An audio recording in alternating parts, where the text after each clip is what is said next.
mahasiswa sekalian, eh, saat ini kita memasuki kuliah kita yang kelima, yaitu dengan topik keberlanjutan usaha perkebunan.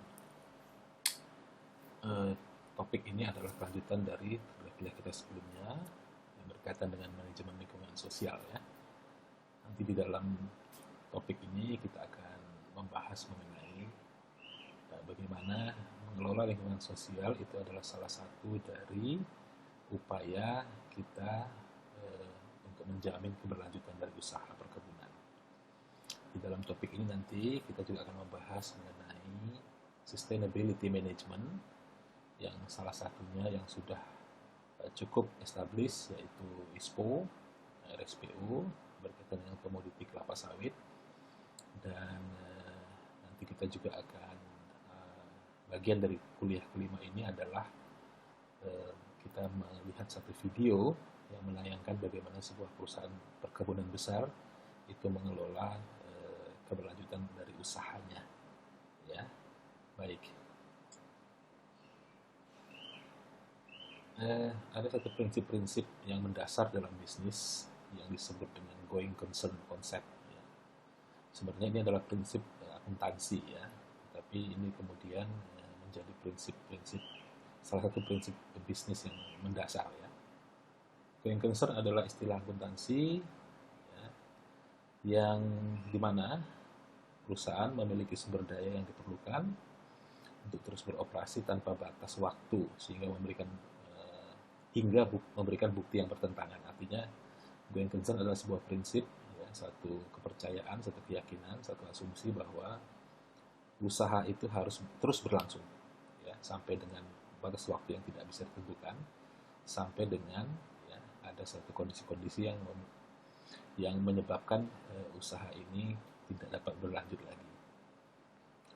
Istilah ini juga mengacu pada kemampuan perusahaan untuk menghasilkan cukup uang untuk bisa bertahan atau untuk menghindari kebangkrutan. Jadi going concern konsep ini dianut oleh para pelaku bisnis ya. Begitu kita mendirikan sebuah usaha, sebuah bisnis, maka kita harus berasumsi bahwa bisnis kita itu akan terus berlanjut. Ya. Ini adalah prinsip dasar.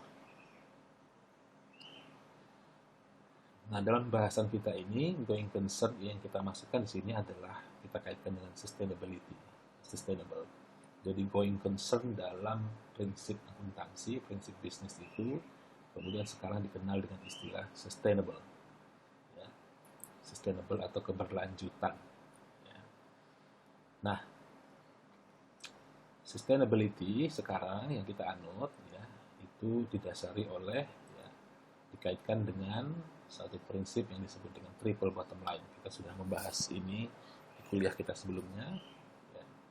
Apa triple bottom line itu? Atau dikenal dengan 3P itu, yaitu adalah planet, profit, dan people. Ya. Jadi kalau bisnis itu ingin mempertahankan keberlangsungannya, maka dia harus mengelola, ya, pertama adalah people-nya, ya. People, ya, orang, manusia, ya, baik di dalam yaitu karyawan, SDM-nya maupun people di luar atau masyarakat. Ya. Kemudian planet, ya. Planet ini maknanya adalah lingkungan, ya. Lingkungan sekitar, ya, khususnya lingkungan hidup. Ya. Kalau dua ini dikelola dengan baik, ya, maka niscaya atau diyakini ya, akan masuk ke P yang ketiga yaitu profit. Ya. Ya, jadi ini adalah manfaat ekonominya. Ini yang kita sebut kemudian irisan dari ketiga ini kita sebut sebagai sustainable development, ya. Pembangunan atau ya, pembangunan yang berkelanjutan. Yang berkaitan dengan people itu adalah tanggung jawab perusahaan pada stakeholder. Stakeholder itu termasuk karyawan, masyarakat sekitar, ya, pemegang saham dan seterusnya. Ya. Ekonomi ini kaitannya dengan tanggung jawab perusahaan pada pemegang saham. Berapa yang return yang bisa diberikan oleh perusahaan kepada pemegang saham yang sudah berinvestasi. Ya, lingkungan ini tanggung jawab perusahaan pada keberlanjutan daya dukung alam dan generasi mendatang berkaitan dengan lingkungan hidup. Ya, kemudian irisan antara profit dan planet ini adalah efisiensi sumber daya alam, koefisien, ya, penghematan energi dan sumber daya alam. Irisan antara profit dan people ini adalah tanggung jawab perusahaan pada stakeholders dalam rantai nilai, value chain. Ya. Dan irisan antara planet dengan people ini adalah tanggung jawab perusahaan pada stakeholders untuk mendorong awareness dan memelihara lingkungan. Ya. Nah, kalau semua ini dilakukan oleh perusahaan, maka diyakini bahwa usaha itu akan berlanjut, ya, akan sustain. Ya. Jadi akan memenuhi prinsip going concern tadi.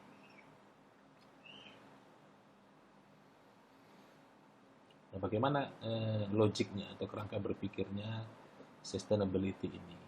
Kita harus mulai dari belakang, ya, dari akhir, ya, untuk melihat logiknya itu, kerangka berpikir atau frame of thinkingnya. Pertama adalah, ya, hasil akhir yang kita capai adalah sustainability, keberlangsungan usaha, ya, keberlanjutan usaha.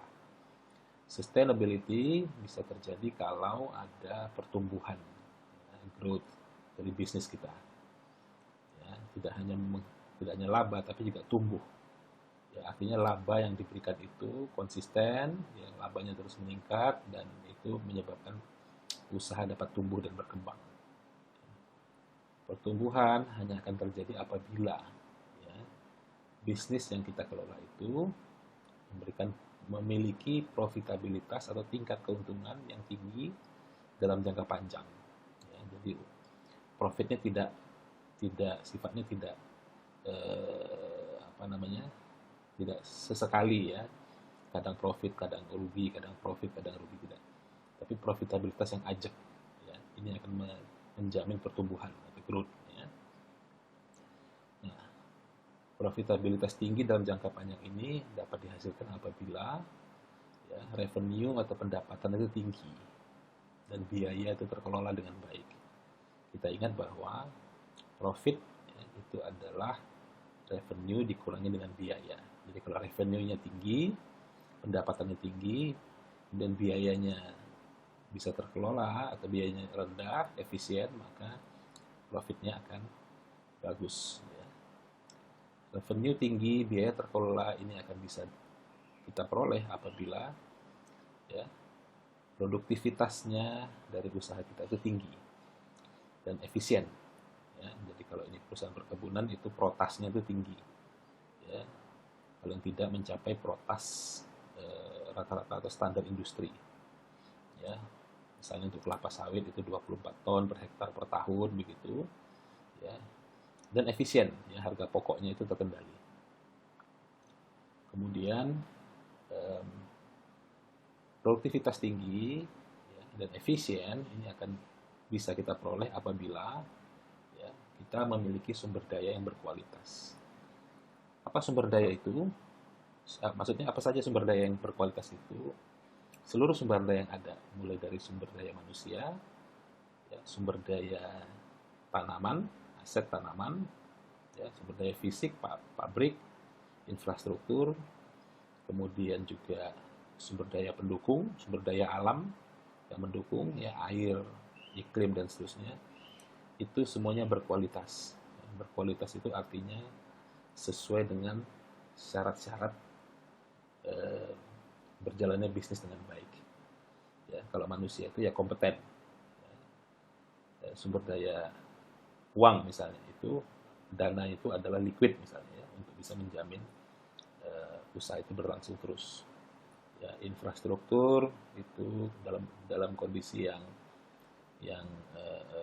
baik, ya, jalan, pabrik dan sebagainya itu dalam kondisi yang suportif, ya. Nah, sumber daya yang berkualitas bisa kita peroleh apabila kita berbisnis, berusaha di dalam iklim berusaha yang kondusif. Nah, disinilah kita mulai melihat bagaimana kaitan antara faktor-faktor internal ini, ya, dari sini sampai dengan ini adalah internal, ya, dengan eksternalnya, ya. Iklim berusaha yang kondusif artinya sumber daya manusia yang berkualitas itu bisa terjadi apabila, ya, karyawan itu bekerja dengan tenang, bekerja dengan nyaman, kan gitu, ya. Jadi iklim berusaha yang kondusif. sumber daya keuangan itu bisa cukup apabila ya, didukung oleh sistem perbankan yang baik dan seterusnya. Ya. Nah, iklim berusaha yang kondusif ya ini bisa kita peroleh ya, bisa terjadi apabila lingkungannya mendukung. Nah, disinilah kita melihat ya, konteks dari apa yang mau kita bicarakan ke depan, yaitu bagaimana lingkungan, ya baik lingkungan hidup maupun lingkungan manusia, masyarakat dan seterusnya itu mendukung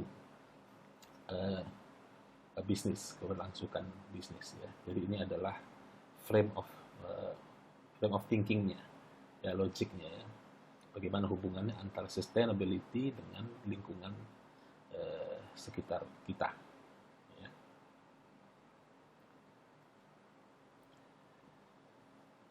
Nah, bicara mengenai lingkungan yang mendukung, ya, bagaimana kita